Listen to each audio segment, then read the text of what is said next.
10 ಸಾಲಿನ ಸ್ವಾತಂತ್ರ್ಯ ದಿನಾಚರಣೆಯ ಭಾಷಣ. 1. ಎಲ್ಲರಿಗೂ ಶುಭೋದಯ. 2. ನನ್ನ ಹೆಸರು ಸುಧಾ. ಇಂದು ಆಗಸ್ಟ್ 15. ನಾವು ಭಾರತದ ಸ್ವಾತಂತ್ರ್ಯ ದಿನವನ್ನು ಆಚರಿಸುತ್ತೇವೆ.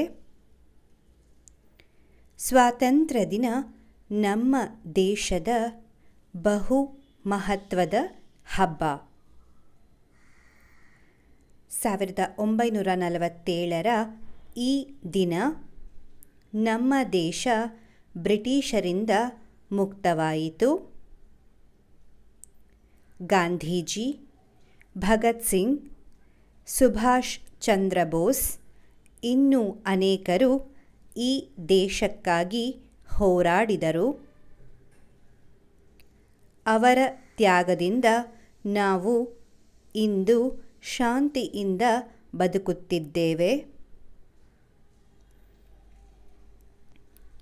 ನಮ್ಮ ದೇಶವನ್ನು ಪ್ರೀತಿಸೋಣ. ಧ್ವಜವನ್ನು ಗೌರವಿಸೋಣ. ಧ್ವಜವನ್ನು ಗೌರವಿಸೋಣ. ನಾವು ಸತ್ಯ ಮತ್ತು ಶಿಸ್ತಿನಿಂದ ನಡೆದುಕೊಳ್ಳೋಣ.